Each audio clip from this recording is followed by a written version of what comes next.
When Germany's iron pride met American steel. August 1944, northern France near the town of Falaise.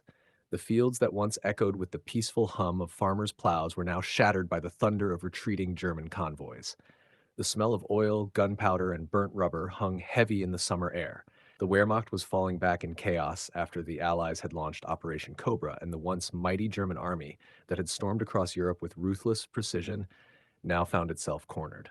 Amid this collapsing front, a small group of weary German mechanics stumbled upon a vehicle that would leave them speechless, an abandoned American GMC CCKW deuce-and-a-half truck. What began as a simple curiosity soon turned into a revelation so profound that it shattered their faith in the German war machine itself. The soldiers were tired, dirty, and running low on everything: food, ammunition, and most importantly, vehicles. Every piece of equipment mattered, and when they found the GMC truck, it was as if they had discovered treasure among ruins. At first glance, the American truck looked ordinary: olive drab paint, broad tires, a simple body. But as the German engineers began to examine it more closely, their initial amusement turned into astonishment. The build quality, the engine design, the electrical system, and even the smallest details revealed a level of engineering far beyond what they had expected from their enemy. This wasn't just another truck, it was a machine built for endurance, efficiency, and mass production on a scale the Germans could hardly imagine. When they opened the hood, they found the engine bay meticulously organized. Every cable and pipe neatly placed, every part accessible and designed for quick replacement. The Wehrmacht mechanics, trained in maintaining the complex and temperamental engines of German trucks like the Opel Blitz, were amazed at how simplified yet effective the American design was. There was no unnecessary complication, no delicate tuning required every few kilometers. It was built with one goal: to keep running, no matter how rough the terrain or how harsh the conditions. The American philosophy of engineering was entirely different from the German one. Where the Germans valued precision and craftsmanship, the Americans valued practicality and mass reliability. The GMC embodied this philosophy perfectly. As they studied the truck, one of the senior mechanics, an old sergeant named Miller, realized something unsettling. "They can build thousands of these," he muttered to his comrades. "Thousands. And we can't even replace what we've lost." His words hung in the air like smoke. The men exchanged uneasy glances. It wasn't just the quality of the truck that shocked them, it was what it represented. The United States had achieved a level of industrial might that Germany could no longer dream of matching. For every Tiger tank the Germans built, the Allies could produce dozens of Shermans, hundreds of trucks, and mountains of ammunition. The balance of the war wasn't decided on the battlefield anymore. It was decided in the factories of Detroit, Pittsburgh, and Chicago. They looked at the components: the standardized bolts and nuts, the interchangeable parts, and the sturdy but easily repairable structure. It was a masterpiece of industrial efficiency. Germany's vehicles, by contrast, were masterpieces of craftsmanship, but nightmares of maintenance. Every part was hand-fitted, unique, and difficult to replace. If a German half-track broke down, it often had to be towed back to a workshop for specialized repair. The GMC truck, on the other hand, could be fixed in the field by an ordinary soldier with basic tools. The realization hit them like a thunderclap. This was how America was winning the war. Not just with soldiers, but with supply lines so vast, so well equipped, that even the most chaotic front could be sustained indefinitely. The soldiers decided to test the truck. They fueled it with what little gasoline they had and turned the key. The engine roared to life instantly, smooth, steady, and powerful. There was no stalling, no choking. It purred like a beast ready for work. Mueller looked at the running engine with a mix of admiration and despair. "It's like it wants to fight the war by itself," he said. His comrades laughed nervously, but deep down they all felt the same sense of dread. How could they ever hope to defeat a nation that could produce machines like this in endless numbers? As the Wehrmacht mechanics drove the GMC around the battered streets, they noticed the suspension handled the ruined roads with ease. It didn't rattle apart like their own trucks often did after weeks of abuse. The American tires were broader and more durable. The steering was lighter, the braking system more reliable. Even the seats were designed for long-distance comfort, something unheard of in German military vehicles. Every little detail screamed of foresight and practicality. It wasn't just a vehicle, it was a symbol of a war machine built for total victory.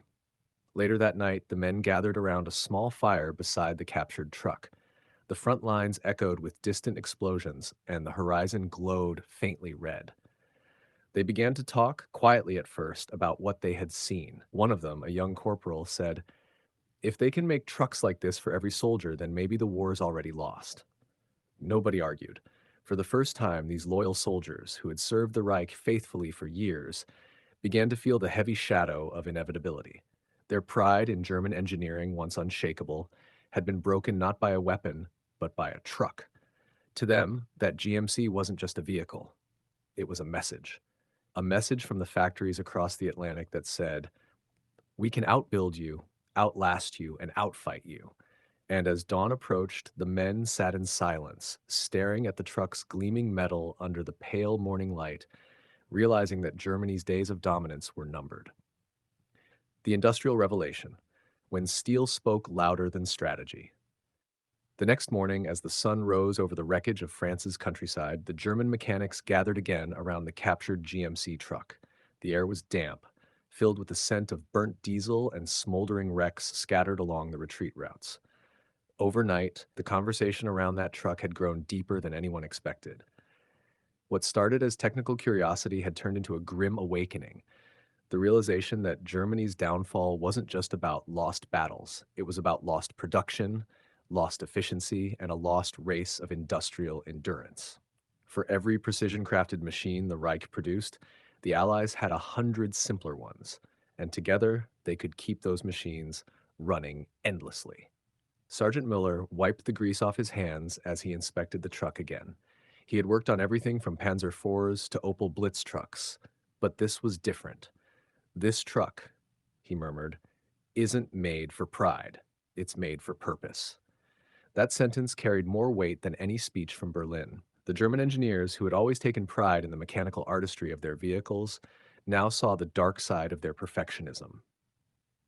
German machines like the Tiger tanks and Messerschmitt fighters were masterpieces of engineering, yes, but they were also fragile, overcomplicated, and slow to produce. The GMC truck, however, represented something far more dangerous, a system that turned practicality into power. As Miller and his men explored the truck's design, they began to realize just how deeply the Americans understood the logistics of war. The truck wasn't luxurious or overbuilt, it was smart. Everything inside had a purpose: the reinforced frame to carry extra supplies, the wide tires for off-road terrain, the waterproof ignition system for river crossings, and even the modular engine that could be swapped out in less than an hour. Germany's engineers had never designed machines this way because their mindset was different. They built for excellence, not for numbers. But war, the mechanics now realized, wasn't about excellence. It was about sustainability. And that was the battlefield where Germany had already lost. The mechanics began to talk among themselves about the factories back home, how overworked they were, how shortages of raw materials had slowed everything to a crawl. Aluminum was scarce, fuel was being rationed, and workers were either dead or fighting at the front. The Reich had started the war believing in the superiority of its technology, but it was now being crushed by the sheer weight of Allied production. The Americans, with their endless supply of fuel, manpower, and machinery, were fighting a war that never seemed to stop. While Germany built one Tiger tank every 2 weeks, America built hundreds of trucks, jeeps, and tanks in the same time. For every German vehicle destroyed, there were 10 more Allied replacements waiting at the ports. They remembered hearing stories about the American supply convoys, the so-called Red Ball Express, lines of these very trucks stretching for miles, delivering food, ammunition, and fuel to the front lines day and night. To the German soldiers, this was almost unimaginable. Back in France, many Wehrmacht units were surviving on dwindling rations, sometimes receiving supplies once every few days. Meanwhile, the Americans had an entire rolling infrastructure on wheels. And now, standing beside this GMC, the mechanics could see why.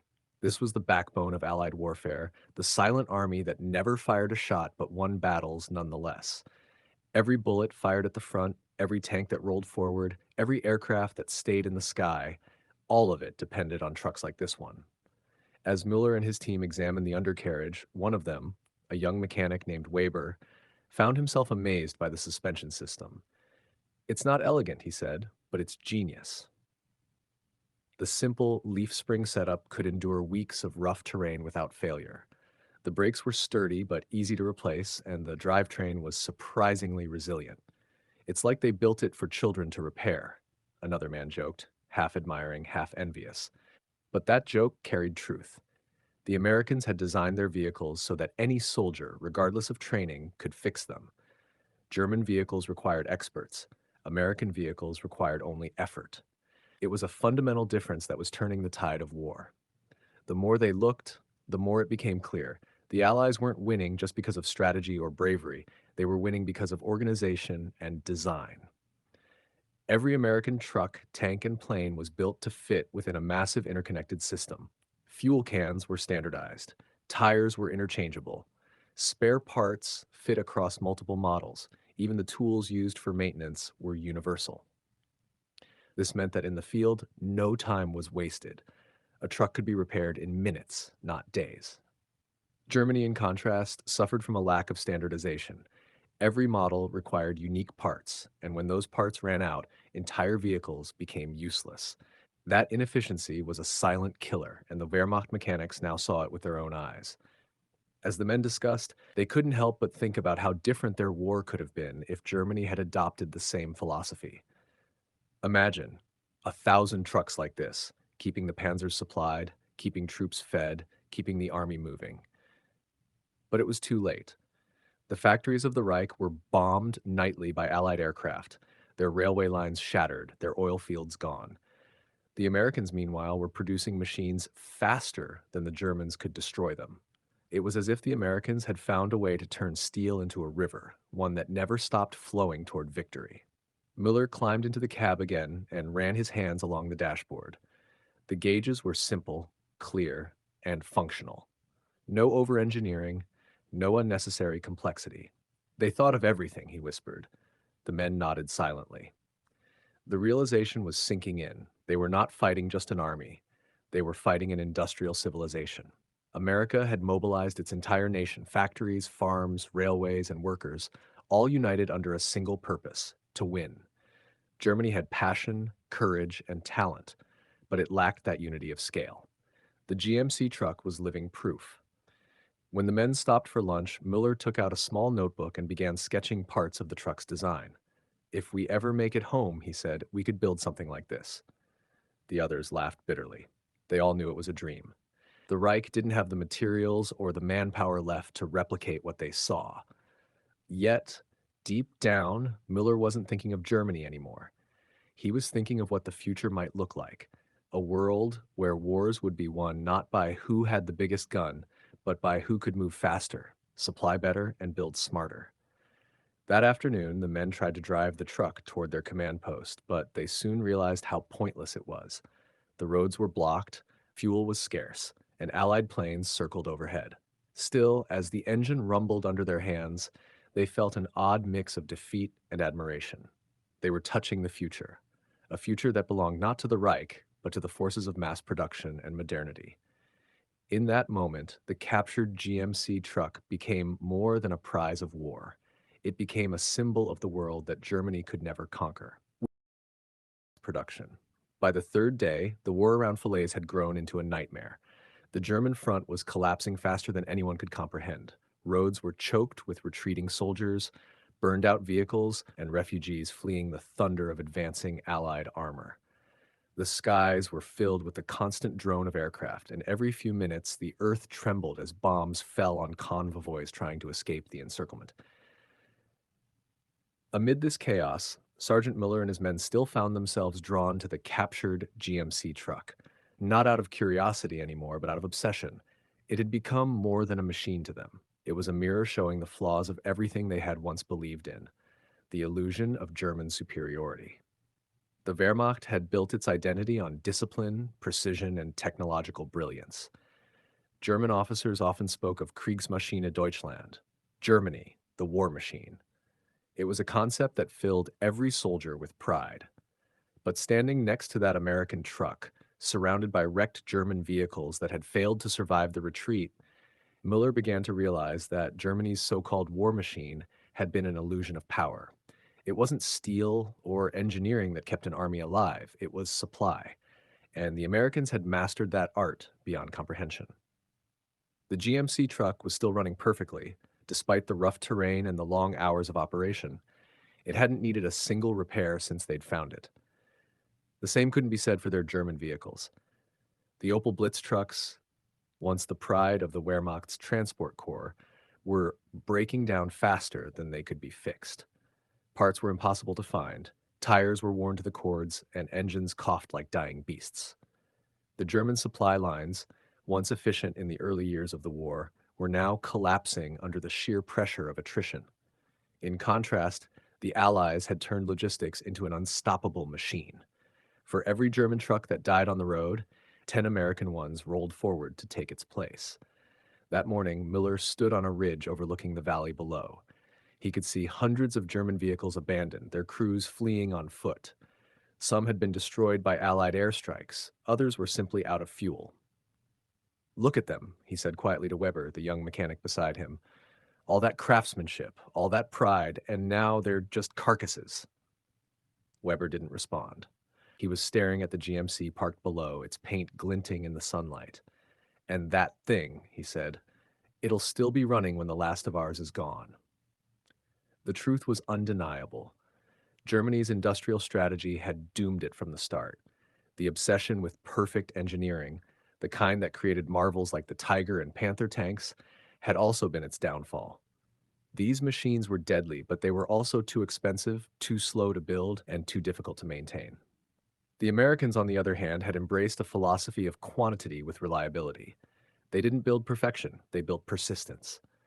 Every GMC, every Jeep, every Sherman tank represented that mindset.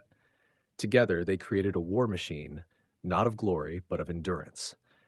As Mueller walked around the truck, he thought of the factories in America, the endless rows of assembly lines, the men and women working day and night, turning raw steel into trucks, tanks, and planes.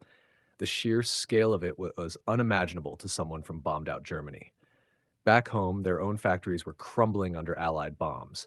Skilled workers were being drafted into the army, and replacement labor, often forced or foreign, couldn't maintain the same quality. Fuel shortages crippled production, power outages delayed shipments. And yet across the ocean, the Americans were doing the opposite, expanding, accelerating, producing at a pace no nation in history had ever matched. It was as if the entire American continent had become a single roaring factory for victory. That afternoon, as the mechanics huddled inside a half-collapsed barn for cover, they began to speak openly about what they'd seen. One of the younger men, clearly shaken, asked, "Why didn't our leaders see this coming? Why didn't they prepare for a war like this?" Miller sighed. "Because they thought war was still about bravery and technology," he said. "But this is about who can keep fighting the longest." His words hit hard. The younger mechanic looked down at his hands, calloused and oil-stained, and whispered, "Then we never had a chance." Outside, the sound of Allied artillery grew closer. The Americans were closing in on the Falaise pocket, tightening the noose around the retreating Germans. Miller and his men decided to move again, taking the GMC truck with them.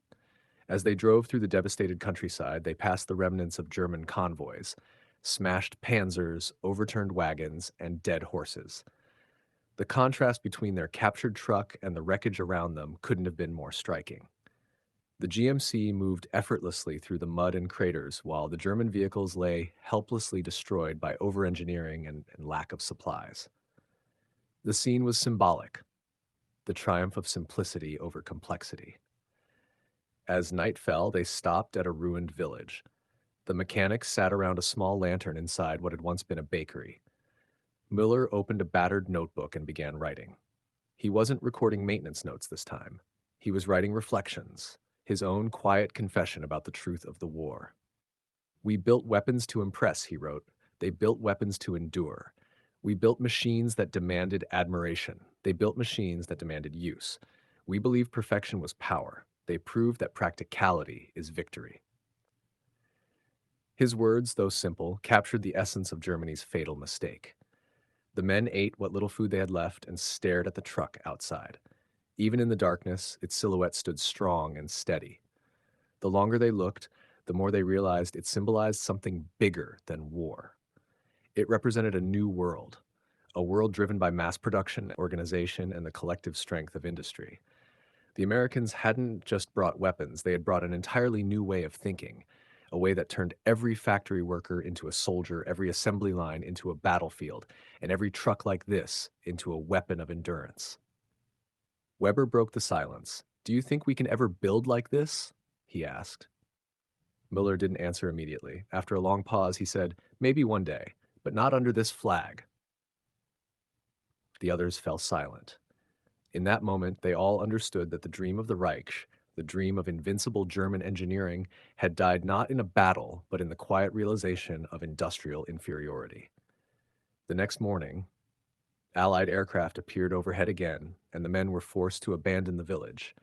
They decided to leave the GMC behind, hiding it under a camouflage net. As Miller stood there, one last time looking at the truck, he placed his hand on its hood. "You've taught us more than any book or general ever could," he whispered. Then he turned and walked away, silent, gleaming faintly in the dawn light, a monument to a lesson Germany had learned too late. Behind them, the sound of Allied tanks rumbled closer. The war was moving on, but that moment, that captured truck, would remain etched in their minds forever.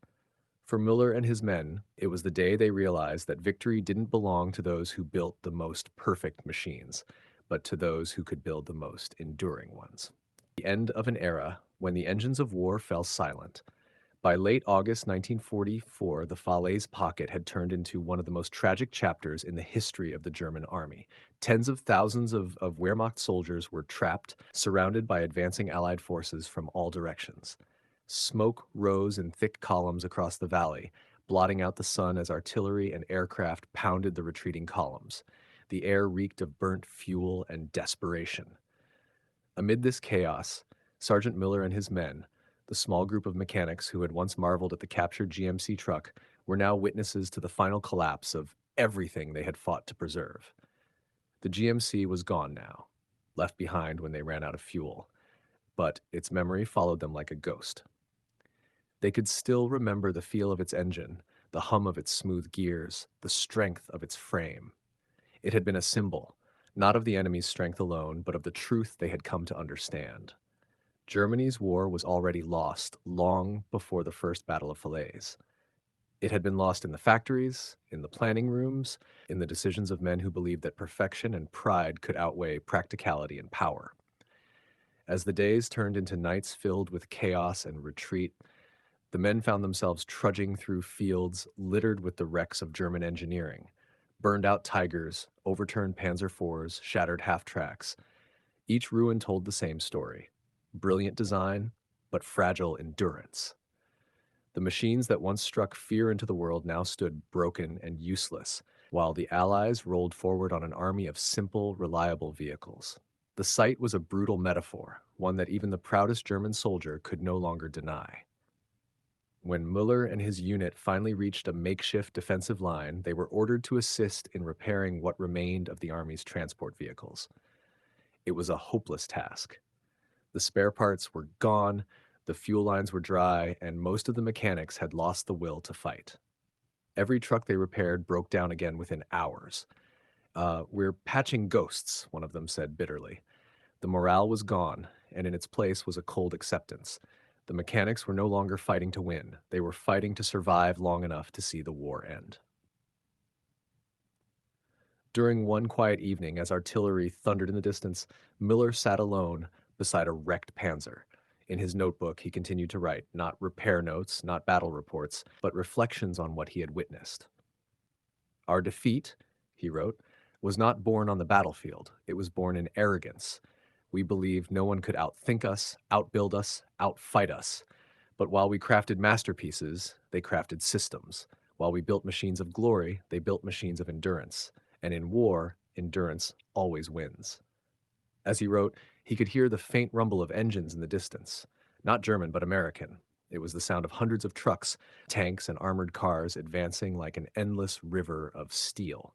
The very sound that once meant death now filled him with awe. He realized that this was more than just military superiority. It was a new kind of civilization taking shape. The United States had transformed its entire society into an engine of production. It had learned to channel democracy into discipline, creativity into. Meanwhile, the German high command still issued desperate orders for counterattacks, as if sheer will could stop the tide. But the men on the ground knew better. Muller and his mechanics now saw the truth clearer than ever. The war was no longer about courage or tactics. It had become a contest between supply chains, between the ability to sustain, to replace, to rebuild. And that was a contest Germany could never win. One night, as they sheltered in a bombed-out farmhouse, the men began speaking quietly about what would come after. The youngest among them, Weber, asked, "Do you think we'll ever build again? Factories, cars, things like that?" Muller looked at him for a long moment before answering. "Yes," he said softly. "One day, Germany will build again, but not for war, for life." The others nodded silently. For the first time, there was no anger, no defiance, only acceptance. The lesson the truck had taught them had become their quiet truth. True strength isn't found in domination, but in endurance. Days later, the encirclement finally closed. The German army in Falaise was destroyed. Thousands were killed and tens of thousands captured. Muller and his surviving men were among those who surrendered. They laid down their weapons beside a road lined with wreckage, twisted steel, burned out tanks, and shattered dreams.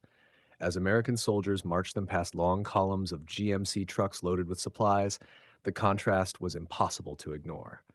Those trucks stretched for miles, engines humming steadily, each one carrying the fuel and ammunition that kept the Allied advance unstoppable. Weber whispered to Miller, "It's like they never run out." Miller nodded. "They don't. That's the point." In the days that followed, as prisoners of war, the men were transported in, ironically, the very same kind of trucks they had once admired. Sitting in the back of a GMC, staring out at the French countryside rolling by, Miller couldn't help but smile bitterly. The machine that had opened his eyes was now carrying him into captivity, yet he didn't feel shame, only understanding. It was never about who had the best soldiers, he thought. It was about who could keep moving. Years later, after the war, Muller returned to a shattered Germany. The cities lay in ruins, but slowly from the rubble, factories began to rise again. The spirit of rebuilding replaced the arrogance of conquest. Engineers who once designed weapons now designed cars, machines, and tools for peace. The lessons learned from defeat shaped an entirely new philosophy, one built on efficiency, practicality, and endurance. In a strange way, the captured GMC truck had foretold Germany's future, a future where it would rebuild not through domination, but through design and industry. In the decades that followed, as West Germany became one of the most technologically advanced industrial nations in the world, the echoes of that wartime revelation remained. The philosophy of mass production with quality, efficiency over excess, and function over pride became the cornerstone of modern engineering, values shared by the very nation that had once inspired them to change. Muller lived to see that transformation, often telling younger engineers, "We lost the war because we built for power. We rebuilt our nation because we learned to build for endurance." The story of the captured GMC truck faded into the forgotten corners of history, never recorded in official reports, never mentioned in textbooks.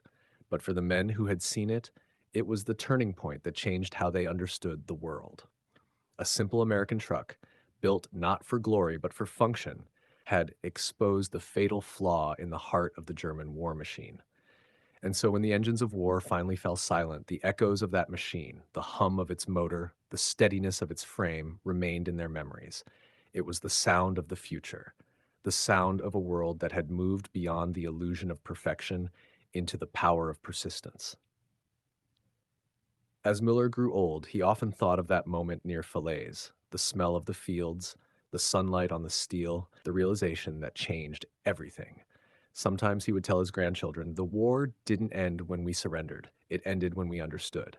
And when they asked what he meant, he would simply smile and say, "Once we captured a truck, and it taught us why we lost."